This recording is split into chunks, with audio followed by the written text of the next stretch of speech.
Quelques conseils pour réussir la mise en page du CV. Nous verrons l'organisation et la mise en page, le choix des couleurs, le choix de la police et enfin le choix de la photo. Tout d'abord l'organisation et la mise en page.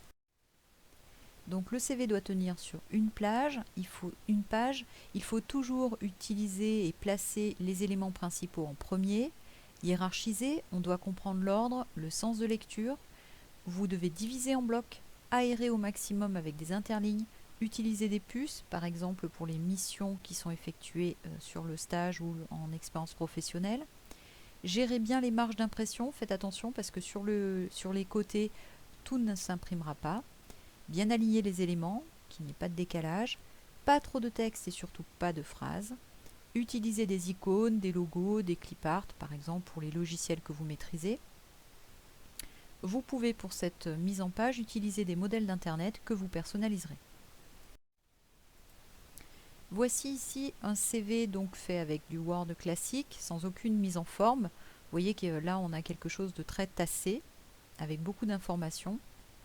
Et là, un CV beaucoup plus aéré, mis en page, avec l'utilisation du gras, de la couleur et qui tout de suite laisse quelque chose de beaucoup plus clair. Autre CV, là on voit bien les différents modules, l'expérience professionnelle, les formations, les compétences. Il y a même des petites icônes qui reprennent ce que ça veut dire. Donc là, très clair, très net, du blanc pour permettre de faciliter aussi la lecture. Celui-ci aussi, donc là on joue sur deux couleurs, le noir et le bleu, avec un système aussi de petits curseurs tout en bas pour indiquer finalement les compétences dans chaque matière, par exemple français, anglais, espagnol, etc.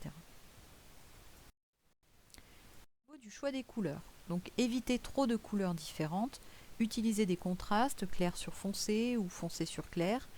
Vous pouvez aussi réemployer une des couleurs de votre photo. Et pour le fond de la page, privilégiez plutôt un ton doux comme le blanc ou alors une couleur pastel ou un gris clair. Vous pouvez choisir une couleur dominante avec ses nuances et sa complémentaire. Donc là je vous rappelle les couleurs complémentaires. Donc le complémentaire du jaune c'est le violet, le complémentaire du bleu l'orange et le complémentaire du vert le rouge. Ici un CV avec quelques couleurs et notamment les compétences qui sont faites sous la forme d'un disque avec plus ou moins rempli selon les compétences de la personne. Et vous remarquerez que pour les centres d'intérêt, les hobbies, la personne a choisi de mettre des petites icônes plutôt que d'écrire les différents centres d'intérêt. Alors bien sûr, dessous, vous pouvez rajouter, par exemple, si c'est de l'équitation, galop 7, ou si c'est du vélo VTT depuis tant d'années, de façon à être assez précis. Un autre exemple donc d'utilisation de la couleur avec là quelque chose d'un peu plus percutant.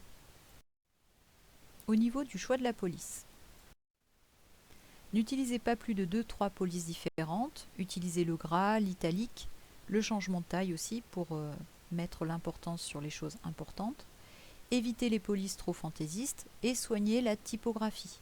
Respectez bien les espaces, les majuscules, les abréviations. Au niveau du choix de la photo, la photo doit avoir une place suffisante, mais pas exagérée non plus. Attention à ne pas la déformer lors du redimensionnement.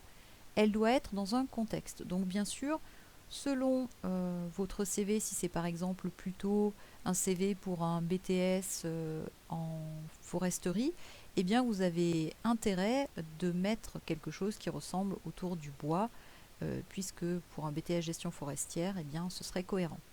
Donc n'hésitez pas à vous mettre en contexte, donc par exemple devant une forêt dans ce cas-là.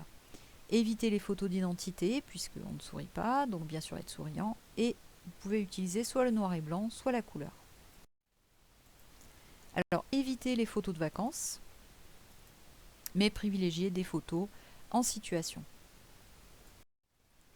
Alors juste pour le plaisir, des CV qui sont très très originaux, avec un style mal au trésor, avec ici le CV qui est sur une bouteille d'innocent. Ici des CV qui sont sous la forme de jeux à gratter, donc par exemple en bas à gauche vous avez les contacts, les expériences, etc. ou alors un CV qui est sur un billet d'SNCF. Pour terminer, n'oubliez pas de sauvegarder votre travail en PDF et je vous conseille de l'inscrire de cette façon-là. À bientôt.